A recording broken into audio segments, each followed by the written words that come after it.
बिस्मिल्लाहिर्रहमानिर्रहीम। अस्सलाम वालेकुम dear viewers, hope you are fine. आज मैं लेके आई हूँ आपके लिए बहुत ही ज़बरदस्त सुहांजने की सब्ज़ी की रेसिपी। इसके इतने ज़्यादा फ़वाइद हैं कि कुदरत का एक अनमोल करिश्माती पौधा है और इसमें बहुत सारे बेनिफिट्स पाए जाते हैं। इसके पत्तों को खुश्क करके इसका पाउडर बना के भी इस्तेमाल किया जाता है। सब्ज़ी बनाने की आज रेसिपी शेयर करूँगी, लेकिन उससे पहले इसके कुछ फ़वाइद आपको बताऊँ। दूध से 4 गुना ज़ायद इसमें कैल्शियम है, दही से 2 गुना ज़ायद प्रोटीन है, किन्नू से 7 गुना ज़ायद इसमें विटामिन सी, केले से 7 गुना ज़ायद पोटेशियम, पालक से 2 गुना ज़ायद आयरन और गाजर से 4 गुना ज़ायद विटामिन ए और बादाम से 12 गुना ज़ायद इसमें विटामिन ई है। अगर शुगर, ब्लड प्रेशर, मोटापे, खून की कमी, जिगर की खराबी, जोड़ों के दर्द के लिए इस कदर मुफीद ये सब्ज़ी है और इसका पाउडर इतना मुफीद है कि अगर आप इसको वीकली खाते हैं तो आपको बहुत सारे फ़वाइद हासिल होने वाले हैं। कैसे इस सब्ज़ी को बनाएंगे और कैसे हम इसको सेव कर सकते हैं, ये सब रेसिपी मैं आपके साथ शेयर करूंगी, क्योंकि ये बहुत कम टाइम के लिए ये सब्ज़ी आती है। सबसे पहले हम इसकी सफाई की बात करते हैं। तो आपने क्या करना है, थोड़े से सुहांजने को किसी ट्रे में डाल लें और ट्रे को थोड़ा सा टेढ़ा करके रखें। आप जब इसको हाथ चलाएंगे तो ये जो गोल इसके दाने हैं, जो इसका फल है, वो नीचे की तरफ आ जाएगा और जो टहनियाँ हैं वो ऊपर की तरफ पीछे रह जाएंगी। इसी तरह हम सारे इसको साफ़ कर लेंगे। ये अब सिर्फ टहनियाँ हैं और छोटे छोटे ज़र्रात हैं जो निकल के हैं, इनको हमने निकाल देना है। तमाम सुहांजने को मैंने साफ़ कर लिया था। यहाँ आप देख सकते हैं कितना ज़बरदस्त सा ये कलर आ गया और ये इसकी टहनियाँ, तिनके और इसके जो अंदर छोटे ज़रात और गंद थे वो अलग कर दिया है।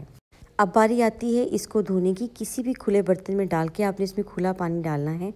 हाथ से इसको एक दफ़ा अच्छे से मिक्स कर लेना है ताकि जो इसमें रेत के ज़रात हैं वो नीचे बैठ जाएँ और बाकी की जो सुहांजना है इसको आपने किसी भी स्ट्रेनर की मदद से छान के ऊपर से निकाल लेना है।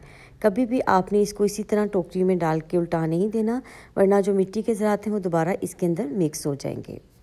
आपने 3 दफ़ा तकरीबन इस सुहांजने को इसी तरह धोना है ताकि अच्छे से ये साफ़ हो जाए और इसमें किसी किस्म के मिट्टी के ज़रात या फिर कोई छोटे से तिनके हैं वो ना रहें। आप यहाँ देख सकते हैं ये नीचे से पानी, इसके अंदर कितनी मिट्टी के ज़रात हैं, इसको अब हम ज़ाया कर देंगे।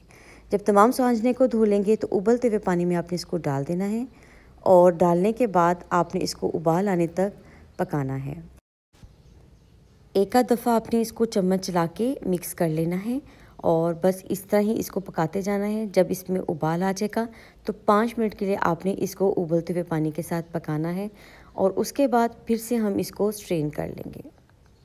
अब तकरीबन पकते हुए 5 मिनट हो गए थे और इसका कलर भी थोड़ा सा आप देख सकते हैं चेंज हो गया है और फल बिल्कुल नरम हो गया है। हाथ की मदद से अगर इसको प्रेस करें तो ये आराम से मैश हो जाएगा। अब आपने किसी भी स्ट्रेनर की मदद से किसी कपड़े में, मलमल के कपड़े में या फिर किसी भी कॉटन के रुमाल में आपने इस सारे सुहांजने को निकाल लेना है। सुहांजने को यहाँ पर मैंने निकाल लिया था। थोड़ा सा इसका टेम्परेचर डाउन होने देंगे, अभी ये बहुत गर्म था। इसके बाद आपने इसकी एक पोटली से बना लेनी है और हाथ की मदद से दबा के बहुत अच्छे से इसका पानी निकाल देना है।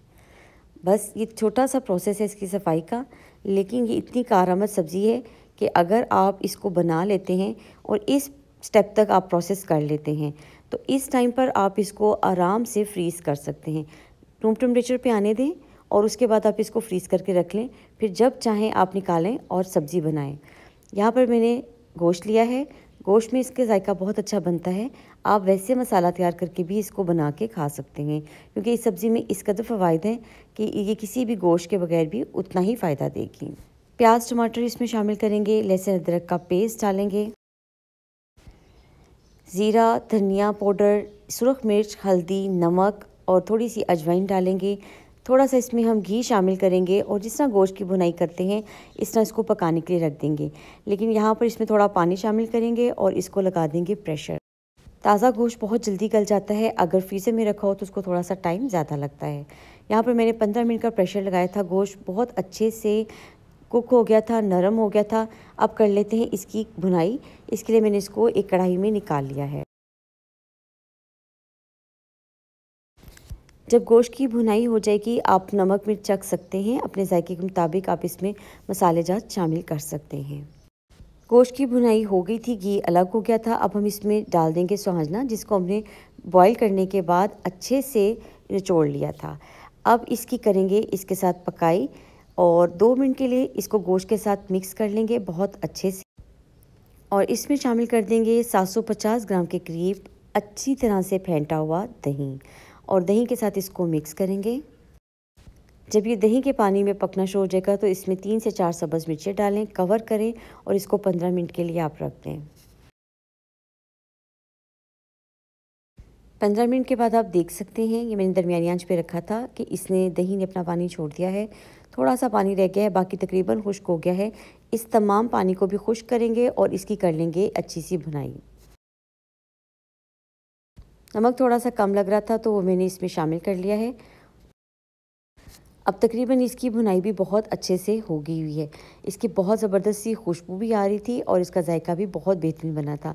आप इसको पराठे या चपाती के साथ सर्व करें, ज़रूर बनाइएगा और ज़रूर खाइएगा और मुझे अपना फ़ीडबैक भी दीजिएगा। ये सब्ज़ी थोड़ी मेहनत से ज़रूर बनती है, लेकिन इसके इतने बेशुमार फ़वाइद हैं कि अगर आप इसको एक दफ़ा बॉयल करके सेव कर लेना तो आप साल में किसी भी वक्त इसको खा सकते हैं, क्योंकि ये बहुत कम टाइम के लिए सब्ज़ी आती है। रेसिपी अच्छी लगी हो और फ़ायदेमंद वीडियो लगी हो तो अपने फ्रेंड्स एंड फैमिली के साथ ज़रूर शेयर कीजिएगा। इस तरह की मज़ीद रेसिपीज़ के लिए चैनल को सब्सक्राइब करना मत भूलिएगा। मिलते हैं किसी नई मज़ेदार सी रेसिपी के साथ। दुआओं में मुझे याद रखिएगा। Take care. अल्लाह हाफ़िज़।